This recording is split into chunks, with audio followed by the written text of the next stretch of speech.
is up, guys? Welcome back to another debate episode on EI Entertainment Studios.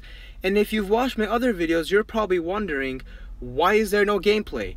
So this time I try to change things up a little bit, try to spice it up, if you so would say, and try to actually put the kaijus as the background of the video rather than the game.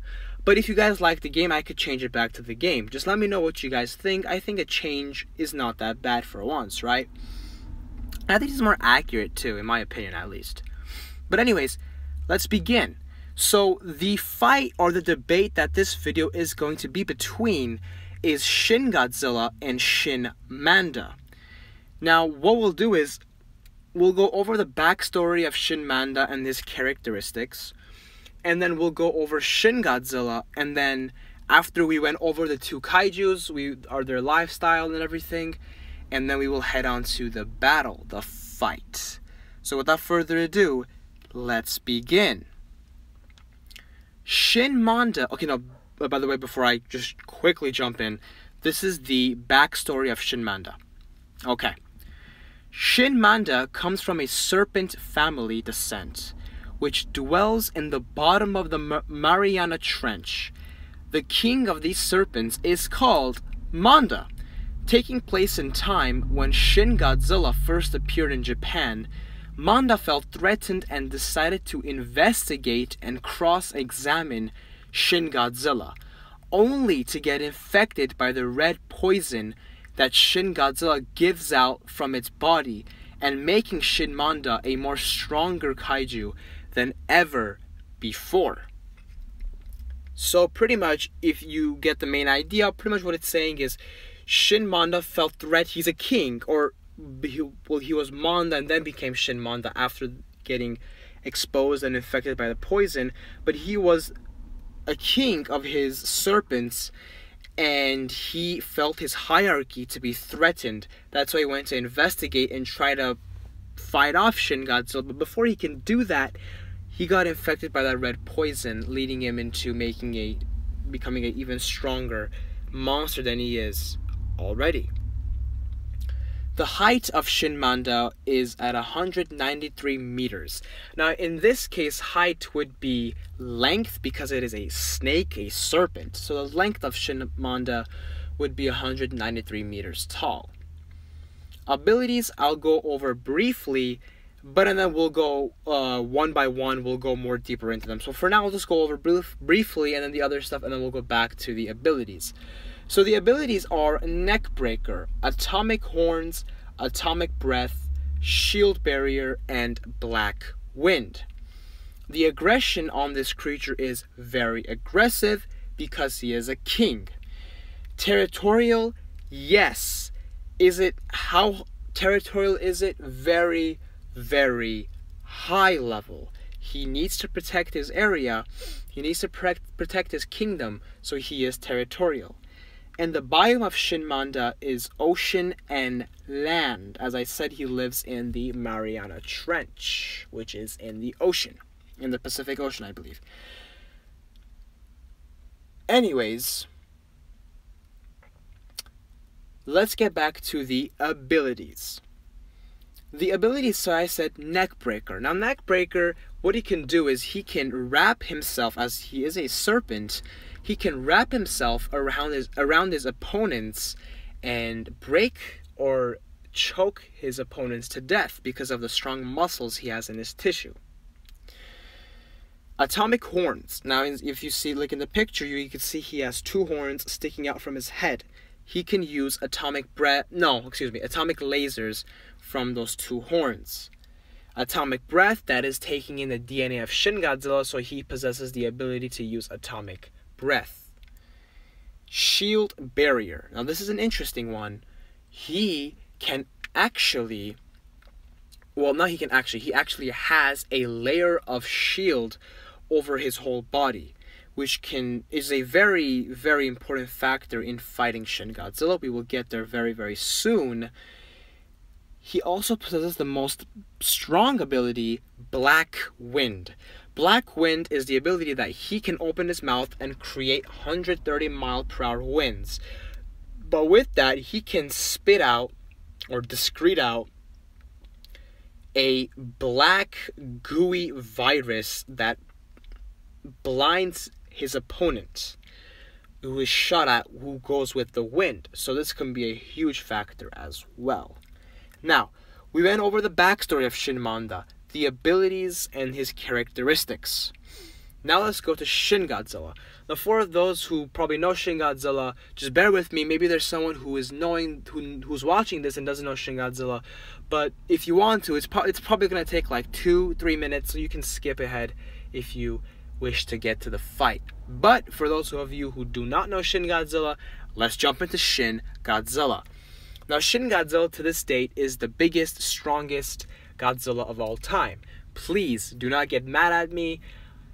I don't consider Godzilla Earth a real Godzilla, at least an anime Godzilla. Look, I have nothing against anime. I just think that it's not legit, as in the Godzilla universe. Shin Godzilla being the biggest and strongest Godzilla, live action puts him at the top level.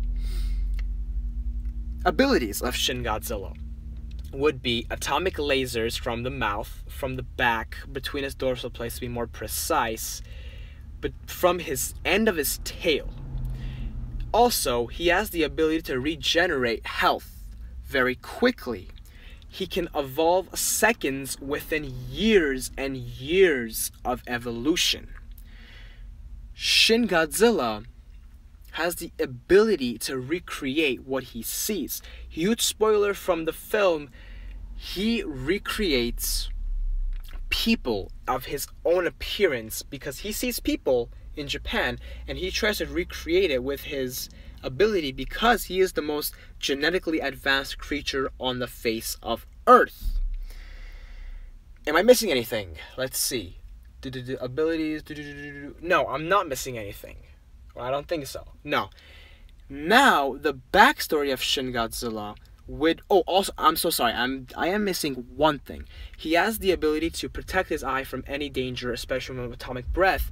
And if you were paying attention to Shin Manda, this is actually a good defense against one of his abilities. Now, backstory of Shin Godzilla, it's very basic. He was a small creature, snail-like creature, got exposed to nuclear waste, and then became Shin Godzilla as he is today. He can evolve. He got legs in the movie. He evolved to having legs into the way he is. And he evolves. He does all this crazy stuff. Now, getting into the real fight. Now, we're going to go far range, and then we're going to go close range. Now, if these two, for far range, we'll say these two creatures are 200 meters apart. Now, for far range, the ability Shin Manda can use would be not a neck breaker, that's close range, but atomic horns, atomic breath, shield barrier would be intact, and black wind. But Shin Godzilla from the other side can use his atomic breath, his lasers from all over his body on Shin Manda. Now, the big thing is, at least to my understanding of atomic breath, and we could say opinion, the farther you go, the weaker it gets. Now, at 200 meters is going to be a little bit weaker as to maybe 30 meters apart from each other. So I'm saying that the shield barrier is going to hold Shin Manda awake and alive from the atomic lasers, excuse me.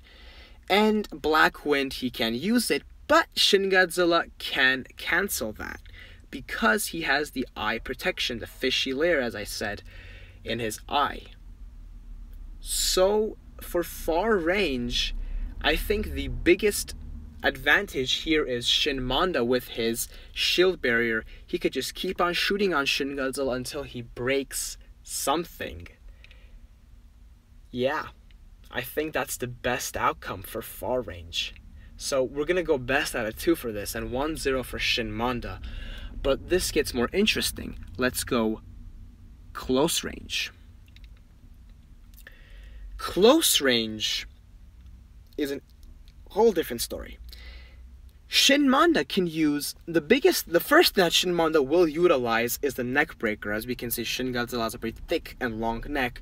He can target that area. So Shin Manda will jump on Shin Godzilla and do the neck breaker. And that's when everything goes downhill. Why?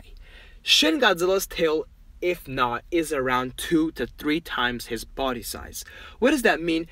That means he can turn his tail all the way around to his head. And what did I say about his tail? It has a laser. What can he do with that laser if Shin Manda is wrapping around his neck? His head is probably right near Shin Godzilla's head. Yes, he can shoot his head with that laser in the eyes or something and just totally knock him out. Or cut his whole head off, like with the laser. So, close range, Shin Godzilla has the cake. I mean, maybe, if Shin Manda happens to trick Shin Godzilla really quick before he gets his tail, use black wind on his eyes, blind him, and then kill him right there. But the chances of that are very low. So the winner of the close range, I'm going to have to say, is Shin Godzilla. But oops, it's a 1-1 ratio. So in this case, it's not going to be a draw. We're going to take it to a third step, which is going to be in the water. Let's say these two creatures fall into the ocean while fighting. Shin Manda has a huge advantage. He lives in the ocean. He can navigate through the ocean. Shin Godzilla comes from the ocean as well. We've never seen him swim in the ocean. I can't give you that fact. We've seen him walk through the ocean. But I personally think that Shin Manda has a much bigger advantage against Shin Godzilla. He cannot drown Shin Godzilla because Shin Godzilla does indeed have gills. But I personally think that Shin Manda can defeat Shin Godzilla in the water. Because that black wind he uses, Shin Godzilla will have his mouth open. If you've noticed, his eyes open. If you've noticed, even if you close your eyes, water gets in. It's very possible that that liquid will get into his eyes if he closes, because water is a more moving matter. And I think Shin Manda will take the cake here with a 2-1 score. Shin Manda will be the winner of this debate. But if you have anything against it, please leave in the comment section below your own outcome. And for other requests, leave in the comment section below what you want to see in the next debate video. Thank you so much for watching, and as always, have a great day, guys. Thank you.